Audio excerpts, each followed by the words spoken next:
las voces de los verdaderos protagonistas. En Voces RCN. Verdaderos protagonistas son los invitados a Voces RCN en la noche de hoy. Está con nosotros en primer lugar Liliana Castañeda, que es politóloga y analista. Bienvenida como siempre a este programa.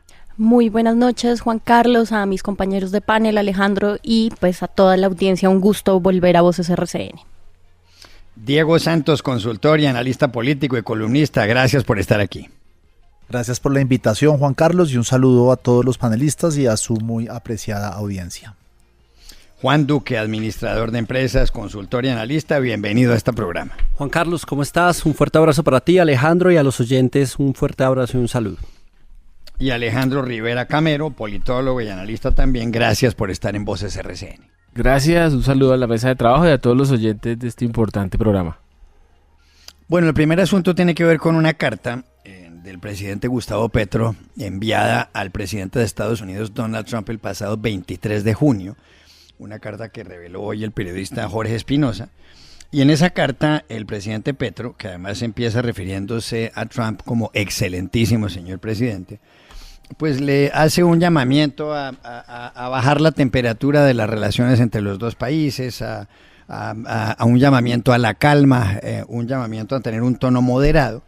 El presidente Gustavo Petro en esta carta seguramente hace alusión a unas declaraciones que él dio, a un discurso que él pronunció unos 10 días antes de haber escrito esa misiva, el 11 de junio en Cali, en donde él dijo que le había dicho un presidente vecino, refiriéndose a Nicolás Maduro, que Marco Rubio, refiriéndose al secretario de Estado de los Estados Unidos, estaba organizando un golpe de Estado contra mí, es decir, contra el presidente Petro. Bien, en esta carta, ya digo, de 10 días después, el presidente Petro le dice a Trump: yo no tenía la intención de señalar a nadie de manera personal ni de cuestionar sin fundamentos el papel de los Estados Unidos. Y además señala que quiere que las relaciones pues vayan por un mejor camino. En las últimas horas, el presidente Petro volvió a decir que Marco Rubio no tiene nada que ver en ese intento de golpe. Él se ha referido a Álvaro Leiva y a otra gente y demás. Y ha señalado en esa carta también Petro que lo que quiere es pasar la página de los malentendidos y mirar hacia adelante. Bueno, la pregunta es, ¿creen ustedes que con esa carta del 23 de junio, hoy la portavoz de la Casa Blanca, Caroline Leavitt, dijo que ella no sabía si Trump había leído la carta, pero que le iba a preguntar? Eso dijo ella hace unas horas en Washington. ¿Ustedes creen que con esa carta se resuelve la crisis o ayuda a que se resuelva la crisis que hay entre Colombia y Estados Unidos o no? Diego Santos. Pues lo primero, la primera pregunta que yo tengo es si esa carta la escribió Petro, porque no tiene el estilo ni el tono que él suele tener en sus trinos. Yo no sé si esa es una carta que hizo la Cancillería y se termina filtrando. Esa es una primera pregunta que a mí me encantaría conocer la respuesta, pero a la pregunta que usted hace, Juan Carlos, yo creo que esta es una carta que desde el punto de vista del gobierno colombiano y de nuestro país sí contribuye a que se le baje un poquito la tensión a la relación diplomática con los Estados Unidos. No obstante, soy de los que pienso que para Estados Unidos nosotros somos un cero a la izquierda, y pues hoy lo demostró la portavoz de ese gobierno, diciendo que no tenía ni idea de si Trump había leído la carta o no. Probablemente no la lea, y lo que sí haga es disminuir un poquito la presión, pero prácticamente es insignificante un pronunciamiento de Petro frente al gobierno de los Estados Unidos. ¿Está de acuerdo con esa teoría, Liliana Castañeda? Pues yo creo que más allá de pensar si somos, digamos, cuál es la importancia estratégica de Colombia para los Estados Unidos, que creo que en todo caso sí la tiene, o no tendríamos encima la presión de la desertificación en materia de drogas, sí creo que es importante hablar de la importancia de no generar más diplomacia de micrófono. Creo que esto es otra muestra. Yo también me pregunto si la carta la habrá escrito el presidente. El tono que maneja la carta es completamente distinto al tono que tiene el presidente para referirse a temas de relaciones internacionales. Y más allá de que uno esté de acuerdo o no, creo que la conclusión de esto es que no puede seguir habiendo manejo de las relaciones exteriores con diplomacia de micrófono, con diplomacia de teclado, que es lo que ha venido sucediendo no solamente por parte del presidente, sino todo lo que vino después con un bloque de congresistas, ministros, también pues metiéndose un poco en una discusión que debería ser exclusivamente de la Cancillería y del personal encargado del manejo de las relaciones exteriores. Juan Duque, ¿cuál es su opinión? Yo creo que la carta sirve para bajar mucho la tensión, pero también, digamos, si bien es cierto, han habido algunos pronunciamientos desafortunados, como lo mencionaban ahorita, de congresistas del bloque del gobierno y demás. No podemos olvidar que ha sido la oposición la que ha tratado de socavar el manejo que le ha dado a las relaciones internacionales el presidente Gustavo Petro. Vimos hace poco a Vicky Ávila yendo a Estados Unidos a pedir un embargo económico para el gobierno de Colombia, y además después la vimos estar salpicada en un escándalo en donde Leiva la menciona como una interlocutora válida para tumbar al presidente de la República. Entonces también tenemos que entender que en el país se ha violado un poco que el manejo de las relaciones internacionales lo haga el presidente. Hemos visto alcaldes locales yendo a socavar la autoridad del presidente Petro ante el gobierno de los Estados Unidos en una lambonería bravísima también. También con el ánimo de generar una animadversión entre el gobierno de Estados Unidos y el gobierno de Colombia, lo cual es gravísimo para nuestro país. Imagínense una candidata presidencial yendo a Estados Unidos a pedir que a Colombia se le haga un bloqueo económico. Esto es gravísimo para nuestro país. Entonces también esto nos lleva a una reflexión en que es necesario que las relaciones internacionales que tiene Colombia con Estados Unidos se hagan entre el presidente, la Cancillería y el gobierno de Estados Unidos. Bueno, Alejandro Rivera Camero, ¿qué piensa sobre el tema? Bueno, si hay carta es porque está reconociendo que lo que hizo anteriormente no estuvo bien en materia de diplomacia ni de cómo se refirió al presidente, tampoco llegando al punto como lo planteaba Mariana Mejía, que hay que hablar pasito y que también hay arrodillado. Yo creo que aquí hay una relación que se debe dar de tú a tú en términos de la autodeterminación de cada país, pero recordar un poco que cada vez que hay un problema de fondo o necesita taparse algo, hay una cortina, y creo que Petro ha intentado y ha visto que las cortinas en la pelea con los Estados Unidos son muy fructíferas para tapar problemas. Mire que coincide más o menos cuando empieza lo del golpe y toda esta entramaje que se viene dando en la pelea con Estados Unidos del golpe y lo que ha dicho el presidente Petro, y pasó de agache hasta ahorita que va saliendo suavecito el problema de las EPS, que la Corte en ese momento había tumbado esas intervenciones. De eso no se habló, esto sirvió para ello, pero yo creo que es que hay dos Petros: el Petro que gobierna a través de la opinión, y que es la anterior crisis salió el canciller Murillo, que estaba saliendo, y le entraba Laura Sarabia y le resolvieron esa crisis cuando sacó la carta a la madrugada de un domingo, que eso generó también un sinnúmero cuando lo poseía Bolívar y se creía el antiimperialista y el libertador de América. Hay una primera crisis, se la resolvieron ellos, y ahorita vemos cómo lo que dice Liliana y el otro compañero también, de que si la carta fue escrita por él. Entonces yo creo que hay dos Petros, uno que juega muy fuerte en la opinión y que la pelea con Estados Unidos efectivamente le nubla todo lo que pueda caer en términos nacionales de las problemáticas que tienen. Pero hay un Petro que no le ha hecho nada a los Estados Unidos para que quieran tumbarlo. En materia de tratados de libre comercio, en materia de extradición, de drogas, es el que más ha hecho de los anteriores gobiernos frente a eso. Pero viene otra problemática, y es que hemos entrado a los BRICS. Y Estados Unidos ha anunciado que va a haber unas aranceles del 10% para aquellos que no se ajusten a las medidas y a las políticas monetarias de Estados Unidos. Entonces yo creo que en la opinión le sirvió, hay un error. Yo también creo que la carta no sabemos si fue de Petro, pero lo que sí hay es un reconocimiento de que toca bajarle al tono. Y no olvidemos que es que vienen las elecciones en Colombia y los Estados Unidos también les gusta intervenir en ellas, y está un partido que es el republicano, que siempre ajusta hacia la derecha y siempre quiere intervenir. Es que ya estamos casi un año y eso no es casual de que los Estados Unidos quieran intervenir. A mí lo que me sorprende un poco es el tono tan manso del presidente Petro, cuando ha tenido un tono mucho más fuerte frente al gobierno de los Estados Unidos, y cuando Trump anuncia lo que está señalando Alejandro de la entrada en los BRICS, que le va a clavar un 10% de aranceles a los países que entren al BRICS, pues uno sí esperaría, uno sí lo indigna un poquito esa actitud gringa frente a los gobiernos, como un gobierno como el colombiano, donde es una extorsión y una amenaza que es inconcebible. Y ahí yo sí creo que uno es cuando tiene que apoyar al presidente, así tome un tono duro. Por eso me sorprendió un poquito ese tono bastante manso frente a esta situación. Pero claro, pero uno a quién le cree, al Petro de la tarima en Cali, cuando dice que tiene información de que Marco Rubio estaría fraguando un golpe de Estado, o al Petro de esa carta, precisamente, doctor Santos.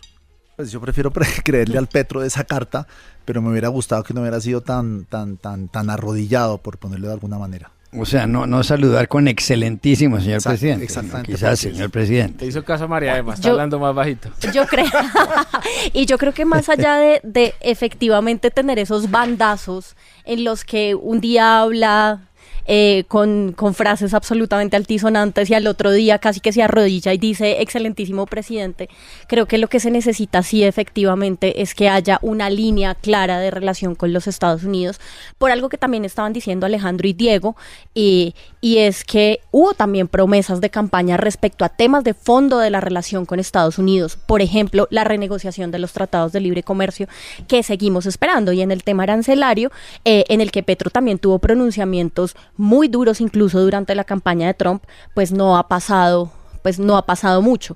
Insisto, esperaríamos es que hubiese una línea de relaciones un poco como entre países soberanos, más que estos bandazos erráticos en política exterior, sobre todo con los Estados Unidos.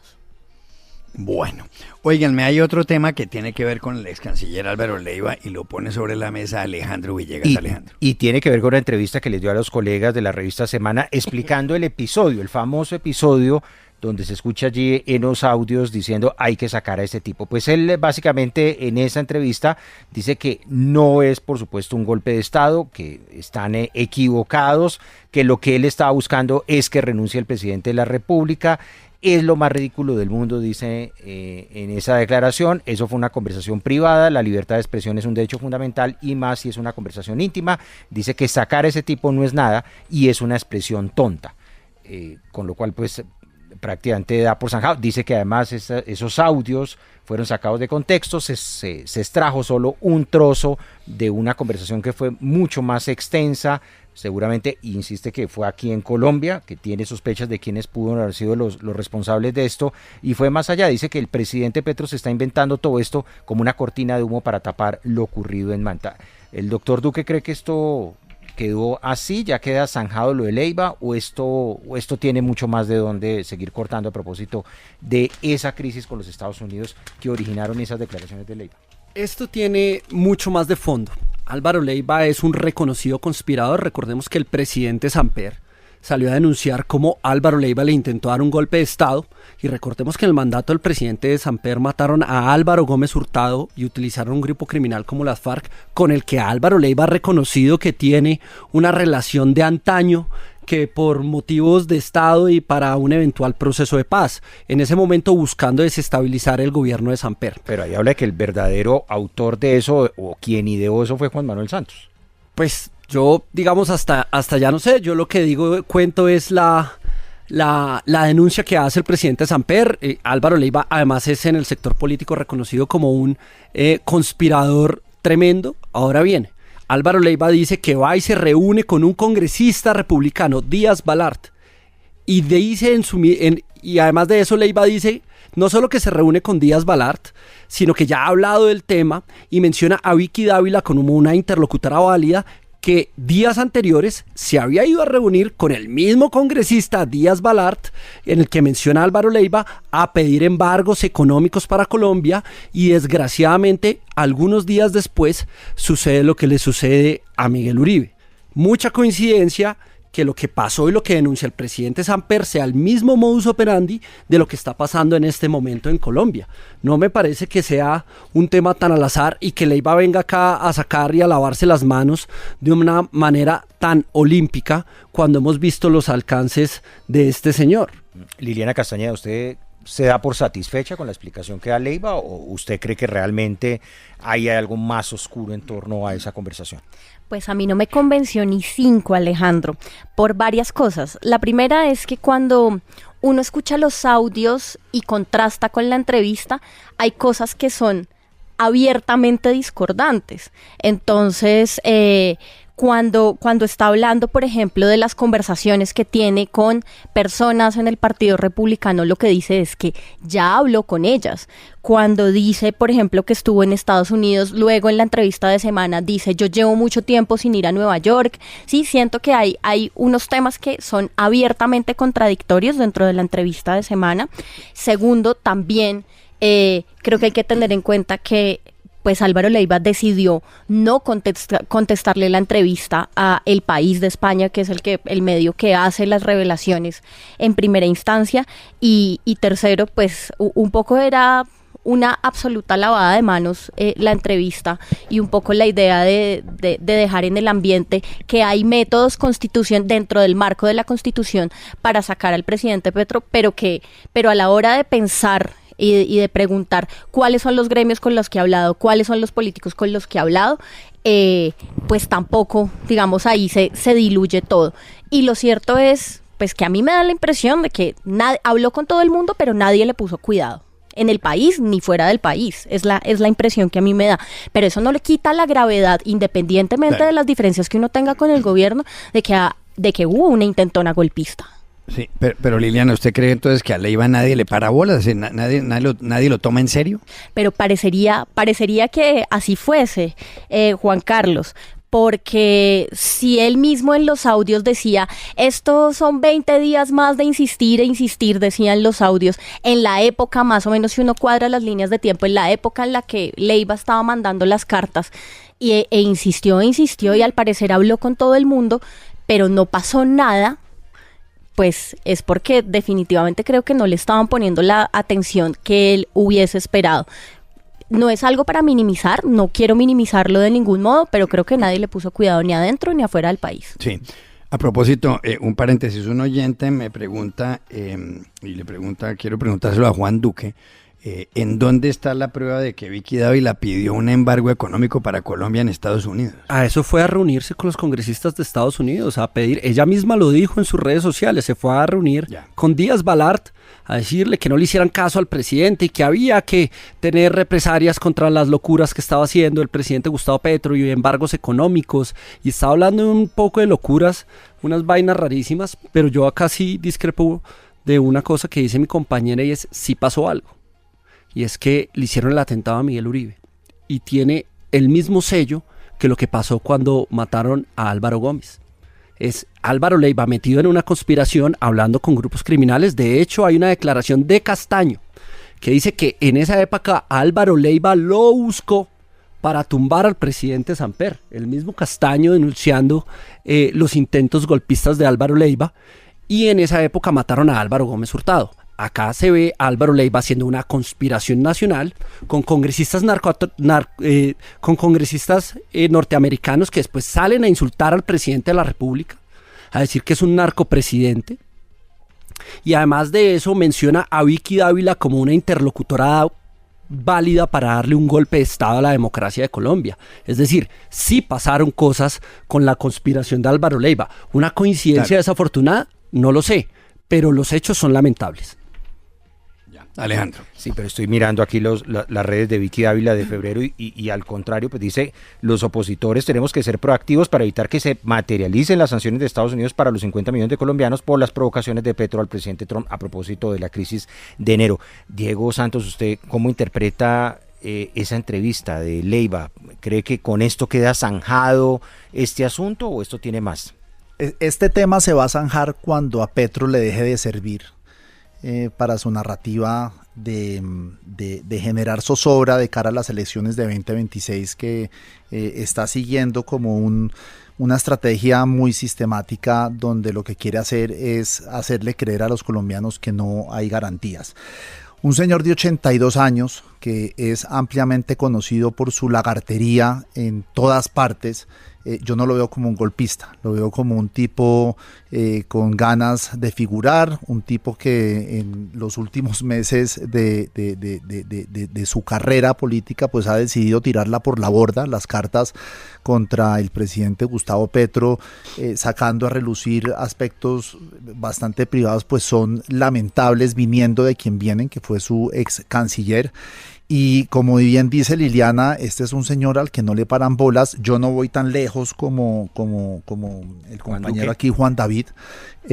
No creo que él esté detrás de una gran conspiración, no le veo que tenga nada, que yo sí creo que es una coincidencia macabra lo que pasó con con Miguel.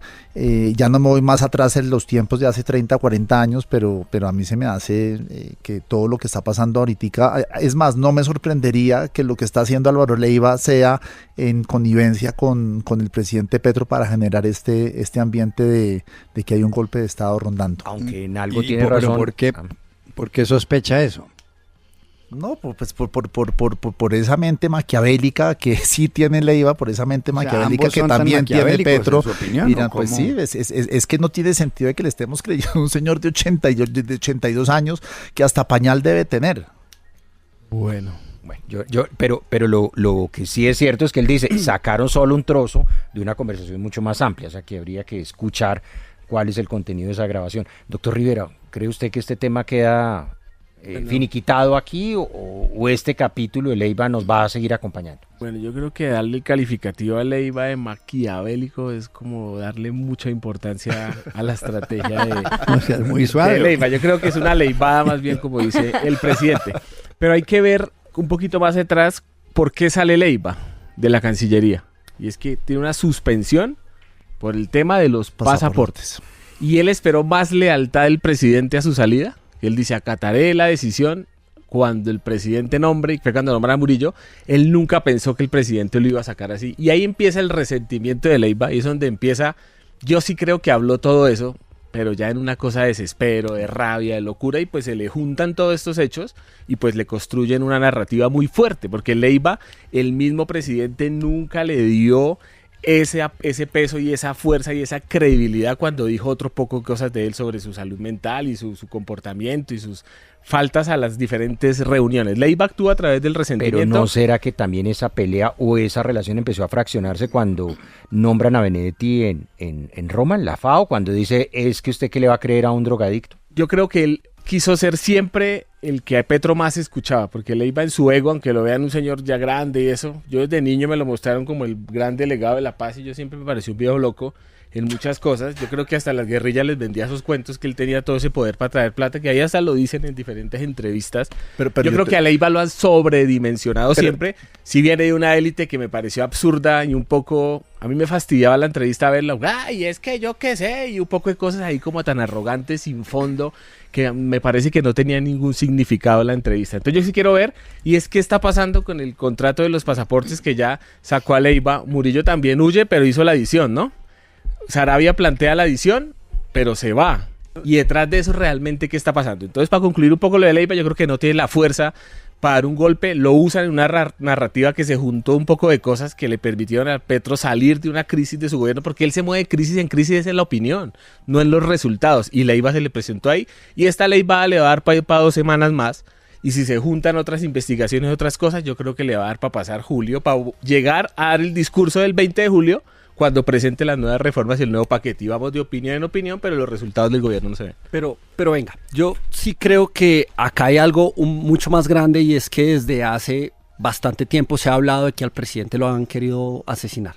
Y hoy casualmente el avión presidencial ha tenido que desviar su trayectoria para evitar un posible atentado, porque tuvo amenazas a su seguridad. Eso fue noticia hace un par de horas, y entonces vemos a un señor como Leiva conspirando a todo nivel, hablando con congresistas republicanos que, como bien lo dijiste, Alejandro, les gusta meterse en los asuntos internos de otros países y en las elecciones, y hablando como Vicky Dávila y clasificándola como una interlocutora válida. Dicen, nunca hablamos con el señor, incluso los congresistas. Pero es que nadie va a salir a decir, Vicky Dávila no va a decir, oiga Leiva, yo voy a dar un golpe de Estado con usted. Nadie va a decir Juan, eso, pero usted está sugiriendo que el Partido Republicano tiene que ver en un intento de derribar el avión del presidente Petro. No, yo lo que estoy diciendo es que sí puede haber un plan. Lo que sí creo es que puede haber un plan grande para tumbar al presidente de la República, y que pueden haber ido a buscar apoyo en Estados Unidos para tener un entronque y poder hacer un gobierno nuevo en donde se viole la democracia colombiana, porque el presidente Petro ha estado tocando un montón de intereses, entre ellos los de Thomas Angrec, por ejemplo.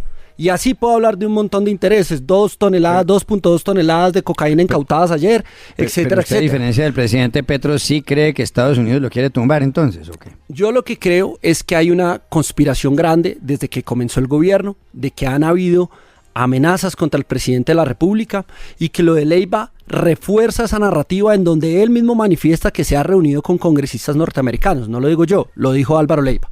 Y que además dice que la señora Vicky Dávila, que se reunió con los mismos congresistas norteamericanos que mencionó a Álvaro Leiva, y que la mencionó como una interlocutora válida en un eventual golpe de Estado contra el presidente de la República, están metidos. Es lo que yo puedo creer, porque hay un poco de audios, un poco de grabaciones, y después sale Leiva en una llamada con Vicky Ávila, que eso mal libreteado no podía estar, a decir: ay, ¿cierto que tú no eres un golpista? Ay, sí, y yo tampoco, ¿cierto? No, tú tampoco. Eso no se lo cree nadie. O sea, ¿quién va a confesar en una llamada con Vicky Ávila, que sabía que iba a subir a redes sociales para tratar de lavarse la cara, de que había tenido unas conversaciones en donde quería participar de un golpe de Estado? Es que vimos a Vicky Dávila enfrente de la Santa Fe gritando fuera Petro, y en todos los escenarios fuera Petro, fuera. Y es que fuera Petro, ¿qué es? Es intentar sacar al presidente. No quieren que el presidente termine su mandato. Creo que Diego Santos quería intervenir. Adelante. Yo te tenía una pregunta, sobre todo a usted, Juan Carlos. Leiva ha sido un tipo que se ha movido muy bien entre la guerrilla, no lo digo en tono peyorativo, pero él sí fue una persona importante en su época, ¿o no?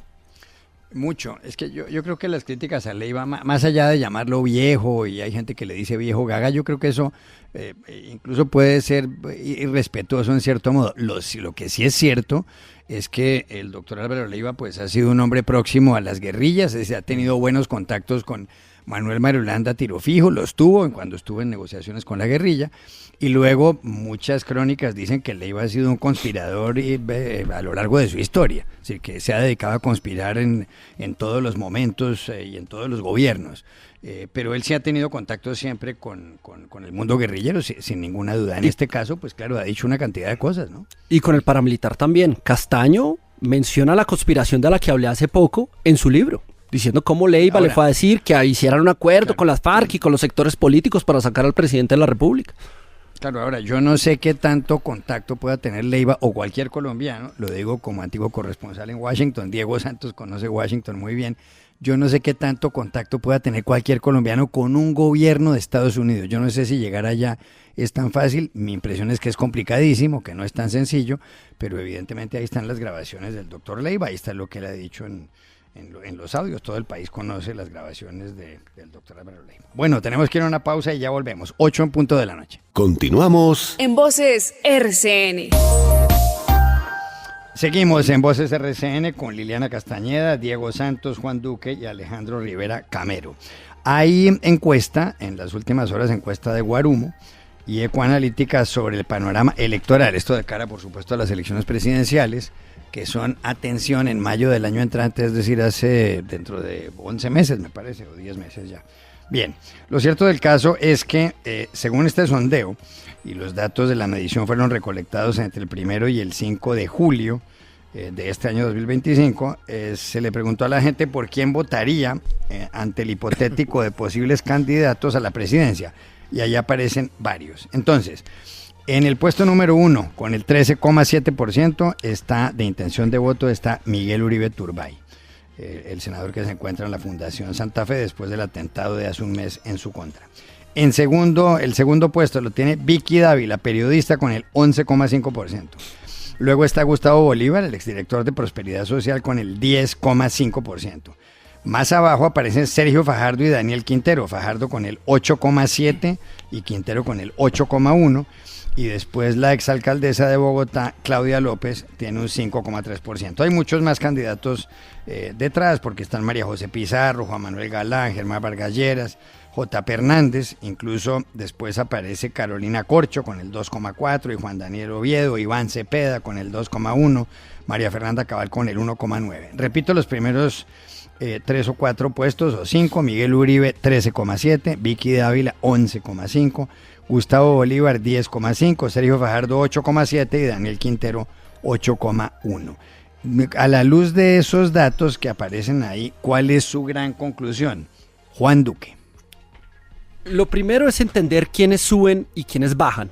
Bolívar pierde 2,1 puntos. Vicky Dávila se sostiene, pierde 0,1 puntos, y Sergio Fajardo pierde 2,7. el gran ganador de la encuesta, aparte de Miguel Uribe, que es evidente su crecimiento, es Daniel Quintero, que pasa de 3,8 a 8,1%. Es el segundo candidato que más crece, se sostiene, y esto un poco lo que muestra es la turbulencia que generó en la campaña presidencial el atentado que sufrió Miguel Uribe. Como que muchas campañas se paralizaron, no supieron qué hacer, se desubicaron del mapa y la encuesta les está cobrando. Lo que vemos es un repunte muy fuerte de Daniel Quintero, Gustavo Bolívar bajando, lo cual va a hacer que se ponga mucho más interesante la consulta del pacto, porque pues ya Quintero está a menos de 2 puntos de Gustavo Bolívar, están en un empate técnico, y la campaña de Fajardo también pues empieza a tener un retroceso y una caída importante, porque lo veíamos muy consolidado en todas las encuestas. O sea que usted cree que Daniel Quintero le ganará a Gustavo Bolívar en la izquierda. Tengo Sí, las certeza cosas siguen así. absoluta de que le va a ganar en la izquierda. Y Roy. Roy no va a participar en la consulta del pacto. Lo que vemos es un Bolívar que viene bajando, viene cediendo terreno. Es reconocido además en Bogotá, y la gente del pacto histórico se quejó mucho en Bogotá de que Bolívar fue un pésimo candidato. Eso lo dijeron hasta en los chats de la Colombia Humana, que no le gusta salir a la calle, que no le gusta saludar a la gente. Y vemos un Daniel Quintero que pasa de 3 a 8 puntos en menos de un mes. Vemos que prácticamente se triplica, y yo veo muy difícil que Gustavo Bolívar pues pueda salir. Ahora bien, para una encuesta, otra encuesta, ¿no? Entonces pues hay que ver qué sigue pasando con lo que sucede. Lo interesante es que Vicky Dávila se logra sostener, y la pelea entre Vicky Dávila y Daniel Quintero es cuando menos rentable para ambos, porque Vicky Dávila se sostiene en su sector pese a que Miguel Uribe tiene un crecimiento de 9, casi 10 puntos, y Daniel Quintero prácticamente se triplica, y han sido los que han estado protagonizando la disputa política en las últimas semanas. Bien, Liliana Castañeda, ¿cuál es su conclusión de la encuesta? Bueno, yo creo que todavía deben pasar muchas cosas para que esto medianamente se acerque a un tablero electoral medianamente parecido a lo que va a pasar en mayo del próximo año. Pero lo que sí veo es que, por ejemplo, una candidatura como la de Vicky Dávila, no creo que se sostenga, sino que se estanca. Lo que veo es que se estanca, porque de hecho era una de las punteras desde hace meses, e igual que la candidatura de Claudia López van un poco de capa caída. Sin embargo, lo que uno ve en la encuesta es que, claro, hay una porción considerable de la gente que dice que tendría intención de votar en la consulta del pacto, otra parte considerable de la gente diciendo que tendría intención de votar en la consulta de la centroderecha o del centro democrático. Ese es 26% es 26, pacto y 26% pacto, 19%, democrático. ajá, y la de centro, y en la de centro también. Centro 15% y centro derecha como Digamos 14%. que va bajando el porcentaje. Hay unas porciones considerables de gente ya pensando en el modo, estando en modo elecciones, pero lo cierto es que todavía estamos muy lejos de ver el panorama, digamos, como es. Y la prueba de eso es la gran aceptación, por ejemplo, que tiene la candidatura de Miguel Uribe. Cuando se pregunta dentro de la consulta del Centro Democrático, ¿usted por quién votaría? El 74.4% de la gente dice que votaría por Miguel Uribe hoy. Entonces creo, dada la situación además y la condición pues absolutamente lamentable, y espero que pues que el senador se recupere y el precandidato se recupere, pero miren ustedes cómo funciona un poco la empatía electoral dadas las circunstancias. Entonces creo que todavía falta un poco para que se consolide el escenario electoral, y lo cierto es que ninguna de las candidaturas que hace meses punteaban hoy está conectando de verdad con la gente, y creo que ese es un hecho que hay que también tener en cuenta. Alejandro Rivera Camero, ¿cuál es su conclusión?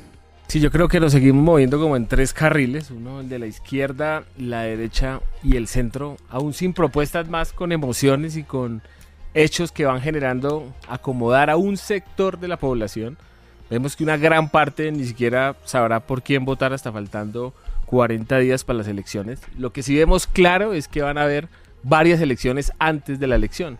El pacto histórico pensaba hacer su consulta en marzo, hoy la pasa para octubre como una forma de refrendar su gobierno, como una forma de capitalizar sus reformas, y vamos en marzo a unas consultas de la derecha, del centro, y luego vamos a la primera y segunda vuelta. Pero ahí, Alejandro, te falta una. Perdón, ahí te hago como un apunte pequeño. El pacto histórico va en octubre, pero también se presenta en marzo con el Frente Amplio. Por ejemplo, Roy Barreras no va a participar de la elección de octubre. Sino hasta marzo. Sí, sino hasta marzo. Van Camilo dos Romero vueltas, también. van 2 vueltas la consulta del presidente. Los de izquierda va a tener su nicho y luego llega otro del centro a su bar. Y lo que yo sí veo es que el acontecimiento lamentable del atentado a Miguel Uribe lo que ha generado es una solidaridad en ese nicho de la izquierda, que si bien la capitaliza Miguel porque es la persona De que la está... derecha, de la derecha. La derecha, perdón, la capitaliza Miguel, que es la persona que está hoy pues en una fuerte necesidad de recuperarse y también de estar saliendo de este lamentable atentado que condenamos. Yo creo que ahí, a partir de eso, se consolida esa candidatura, que tampoco es tan real en términos de la centro derecha, porque Vicky Dávila vemos que se consolida, a pesar que está llegando a su techo, como lo dice Liliana, vemos que se consolida, porque ella fue la que compró la pelea del atentado con Daniel Quintero. Ellos dos son los que más o menos uno puede ver en redes y en algoritmo, y lo que le sale a uno, son los que salen disputando casi el escenario de ese hecho político que se dio en el país, más el show de la Alpujarra y un poco de cosas. Quintero nunca ha sido de mis afectos, pero lo veo creciendo harto, lo veo como consolidándose en un nicho que no solo la izquierda, sino también del centro, que es el que todos están disputando. Y es donde vemos un Fajardo 12 años en campaña que nos lo están vendiendo como que esta vez es El Salvador. Yo la verdad creo que Fajardo otra vez no va a ser. Lo de Claudia está complicado. Ella no ha opinado en este último mes sobre lo que ha sucedido, entonces por eso no registra. Y decirle también a los oyentes que es que esa encuesta es la foto de ese último mes, y ahorita van a salir otras y otros, y lo que hay que también tener claro es que hay 70 candidatos, incluidos que un Batman que se ha inscrito como candidato, que siempre está. En ese ramillete de 70 es muy difícil poder saber qué va a pasar más o menos en marzo y luego en las primera y segunda vuelta a la presidencia. Entonces lo que vemos es que hay 3 nichos, derecha, izquierda, y se están peleando el centro los dos, porque no hay uno que pueda ganar en primera vuelta. Justo una cosa que se me había olvidado decir sobre eso que menciona Alejandro, y es la pelea, ¿no? Lo que está elevando a los que tienen resultados sobresalientes. Cero en este propuestas, momento, solo la pelea. es 0 propuestas, solo la pelea. Además, algo que se le criticaba, por ejemplo, en 2022 a Rodolfo Hernández, y era que era un candidato imputado por actos de corrupción, y ahora tenemos a Daniel Quintero imputado oficialmente por peculado, por prevaricato, y subiendo en las encuestas. Entonces creo que lo que estamos viendo es como todavía no una candidatura programática, sino una campaña, una pre-campaña de pelea pura. Yo creo que hay 2 ganadores en esta encuesta. Sí. Coincido con lo que dice Alejandro, que es la foto del momento, y eso es lo que estamos viendo ahorita, y en un año esta foto va a ser completamente distinta, pero los 2 ganadores de esta encuesta son Gustavo Petro y Daniel Quintero. Gustavo Petro, si uno ve que tiene el 38% de los colombianos piensan que su gestión ha sido buena o excelente, es un número muy alto que debería preocupar muchísimo a los candidatos que están haciendo oposición. Y el otro que está creciendo berracamente, como lo señalaba Juan David, es Daniel Quintero. Es un personaje sumamente hábil. Yo creo que el colombiano de estrato 6, estrato 5 lo infravalora, y es un tipo muy hábil y sabe cómo aprovechar los momentos. Aprovechó este momento con Miguel Uribe para posicionarse en la pelea que tuvo, por ejemplo, con Vicky Dávila. Pues el ganador de esa pelea, francamente, y lo estamos viendo en esta encuesta, pues fue claramente Daniel. Y sí es otro motivo para que Gustavo Bolívar se preocupe. Gustavo Bolívar hizo una pausa durante estas semanas, y pues en política uno no puede dar papaya, y yo creo que Gustavo Bolívar dio papaya. Ya para cerrar, claro, una cosa que me pareció muy interesante de esta encuesta es que la inseguridad era la preocupación principal entre los colombianos en las previas encuestas, y ahora ya está siendo la salud. Así y una que me sorprendió en algunas ciudades capitales es la segunda preocupación más alta es el costo de vida, y a eso nadie le está poniendo atención. Y eso que lograron tapar lo que la Corte tumbó de la intervención de la JP, si no sería mucho más fuerte el problema de la salud. Sin embargo, Diego, claro, cuando le preguntan a la gente qué es lo que busca en el próximo presidente de Colombia, lo primero que dicen es honestidad, y lo segundo es mano dura en temas de seguridad. Yo quiero hacer como un pequeño apunte, Juan Carlos, sobre el tema fundamental de Daniel Quintero. El país ha visto que a Daniel Quintero le hicieron una imputación sobre un contrato que la misma fiscal dijo que había firmado Federico Gutiérrez, y que además de eso Federico Gutiérrez contrató a la fiscal en su despacho. A todas luces lo que muestra lo que es un ataque político, porque si a ti te investigan por un contrato que firmó Federico Gutiérrez y además la fiscal que te investigó resultó trabajando en el despacho de Federico Gutiérrez, que es tu enemigo político, en una ciudad donde históricamente la fiscalía ha estado en manos de grupos criminales y de delincuentes. Recordemos el caso de los Valencia Cosio, en donde el señor Ramiro Valencia, creo que se llama, se le vendió a grupos paramilitares a cambio de una cuatrimoto, se volvió un parapolítico y era hermano de Ramiro Valencia y hoy tiene un concejal, un sobrino de concejal de Medellín. Y tenemos el caso de la exfiscal Claudia Carrasquilla, que acaba de ser mencionada por Douglas, uno de los jefes de las bandas criminales de Medellín, como una interlocutora con ellos para hacer acuerdos con el alcalde Federico Gutiérrez. Ahora bien, Daniel Quintero está en medio de una persecución política que busca sacarlo de la carrera presidencial, pero el país lo ha visto que no han podido, ha visto lo grosero que ha sido esa persecución y también por eso crece. Pero Sergio Fajardo también está imputado, y no solo imputado, está acusado por la fiscalía. Lo que pasa es que la gente no ha podido ver el mismo nivel de persecución política como el que ha tenido Daniel Quintero y por eso no crece, sino que baja. Claro. Yo le quería preguntar a Diego Santos, Diego hablaba de que el resultado del 38% de aprobación para Petro es muy alto, que lo es, y que el resultado del 8,1%, si mal no estoy, para Daniel Quintero también es un salto enorme. ¿Por qué cree que se han producido esos dos números?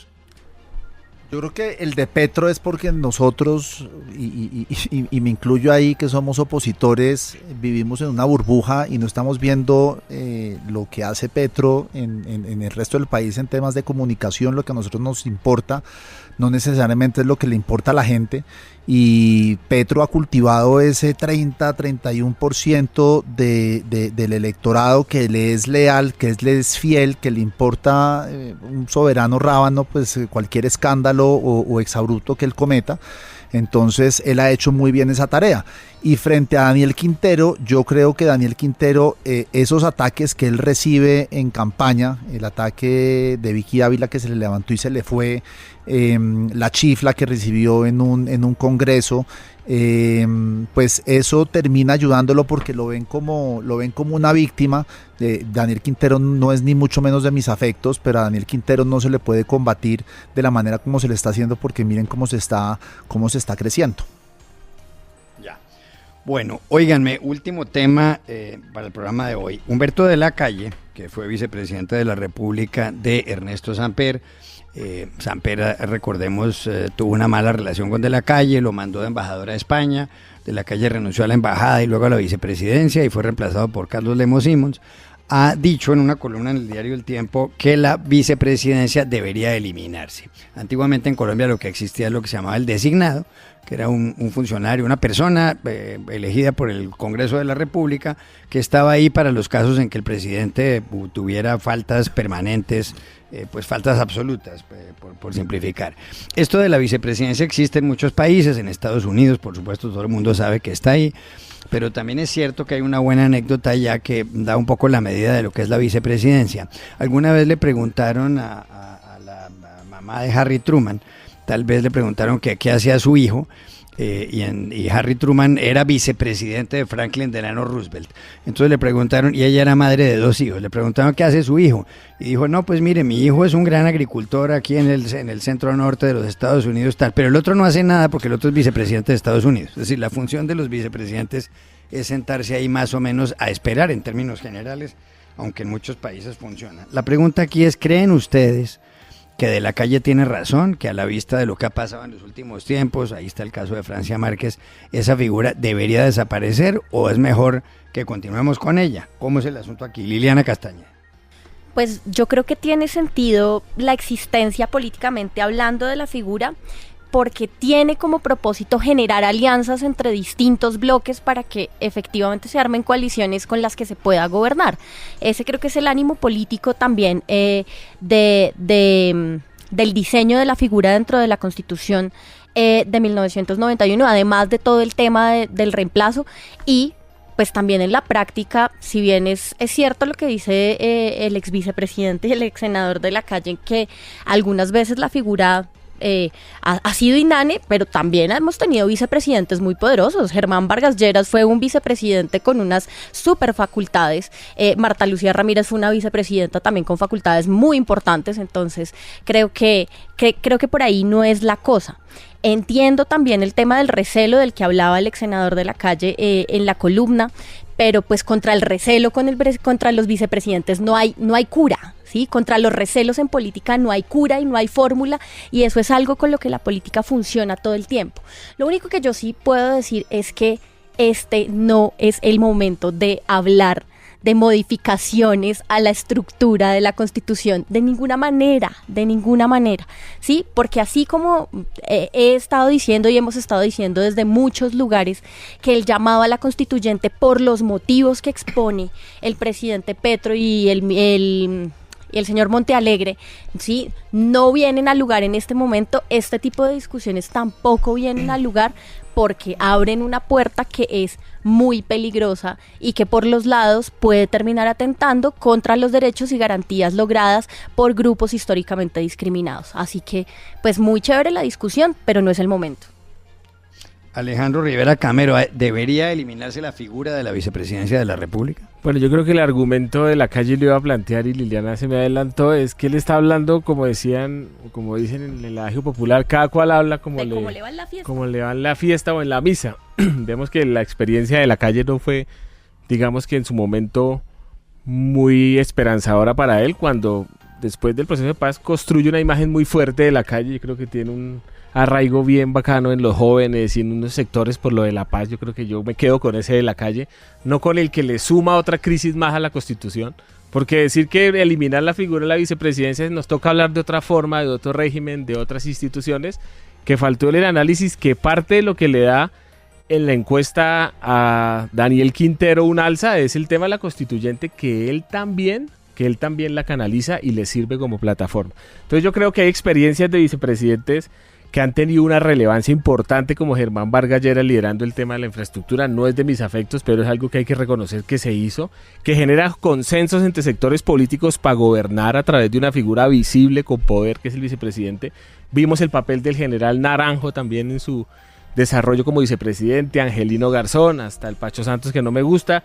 Digamos que hay una figura que se ha fortalecido, pero Leiva le sumó, que es que pobrecita Francia no pudo ejecutar. Eso es mentira, eso lo demostraron en el Congreso, que fue incapaz de lo que tenía para ejecutar, que luego le quitaron el ministerio. Bueno, le crearon un sinnúmero de expectativas y ella se las creyó, ella que a través de ese ministerio iba a liderar toda la política social. Entonces lo que hay que tener es un alcance real de lo que es la vicepresidencia y por qué está concebida, que es para suplir democráticamente una ausencia y evitar una crisis mayor en un evento que puede pasar o no, y es que el presidente falte, y eso le da una legitimidad porque es elegida por votación y permite salir de una crisis como es la muerte de un presidente que esperamos que no pase, que Leiva también me pareció grotesco como habla. Petro no es de mis afectos en todo hoy, pero es que Leiva también en la entrevista me parece que fue un poco despectivo. Entonces la figura de vicepresidente está bien.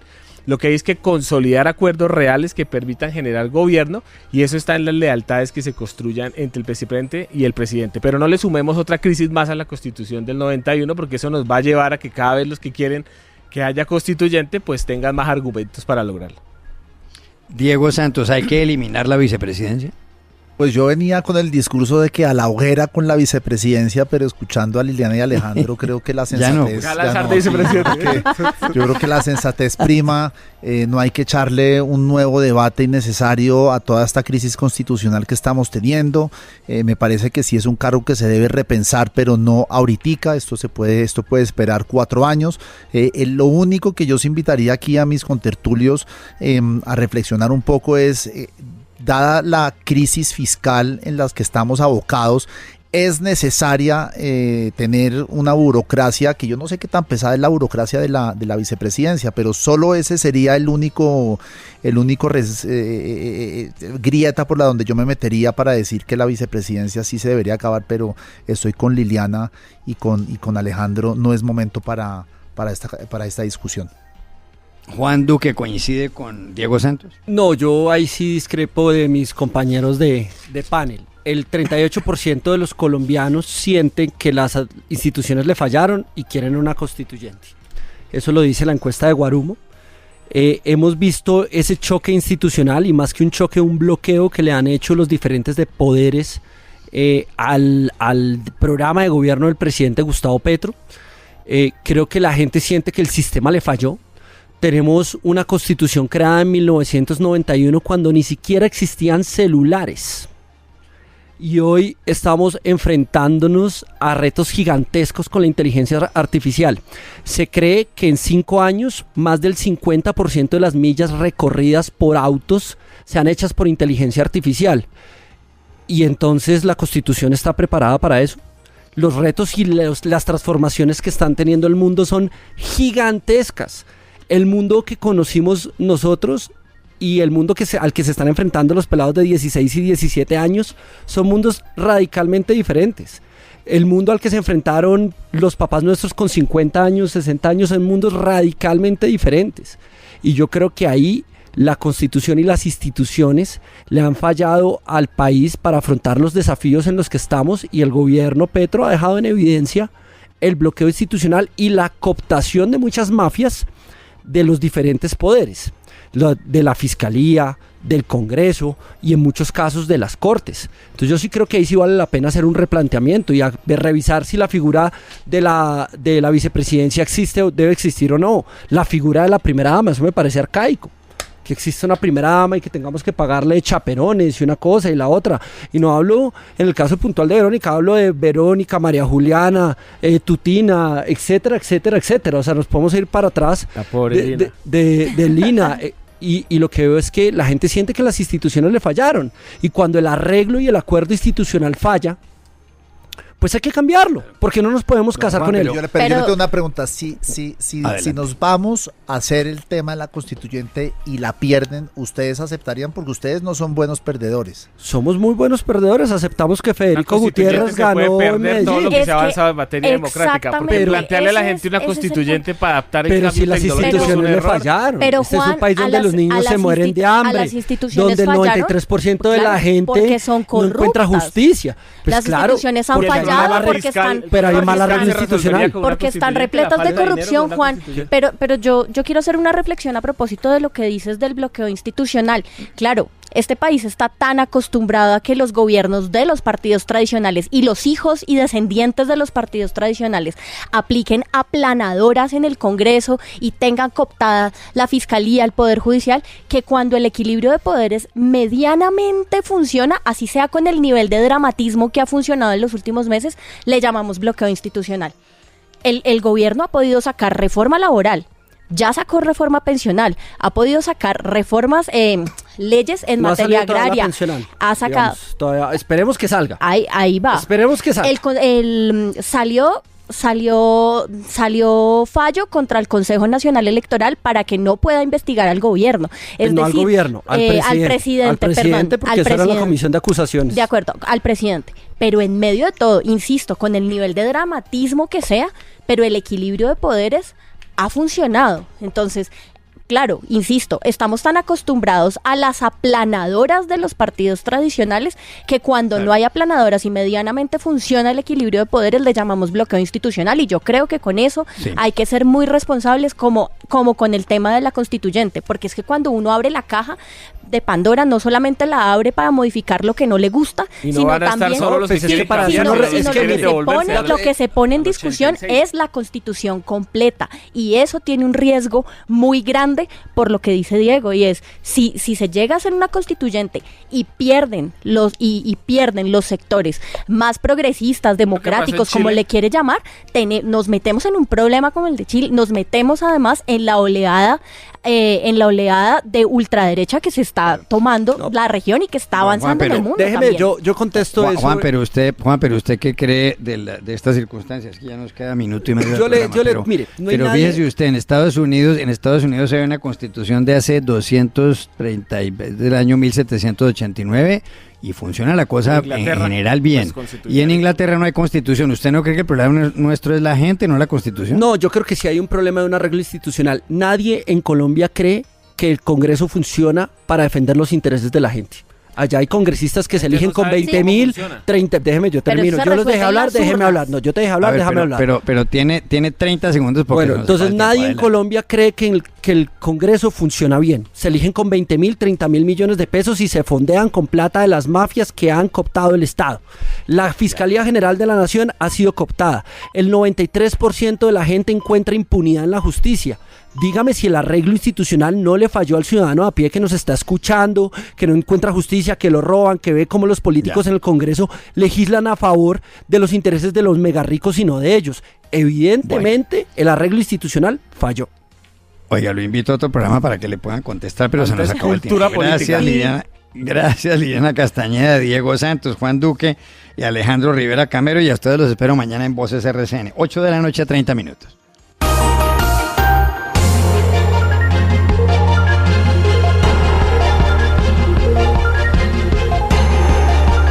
Voces RCN.